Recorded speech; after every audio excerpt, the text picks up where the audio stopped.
back to Sunny Live Show, and thank you so much guys for tuning in. I'm here to update you of what's going to happen on Inimba from the 28th to the 2nd of May 2025 on Monday. Zolega and Hlati's path are dangerously close to crossing.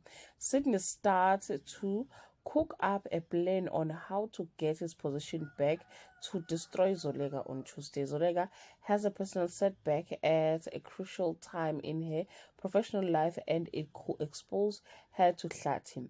Qhawe makes new progress with love interest on Wednesday.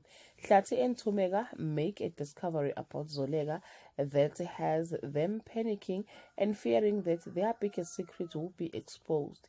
Zolega makes a bad first impression with her first task as in her new position on Thursday.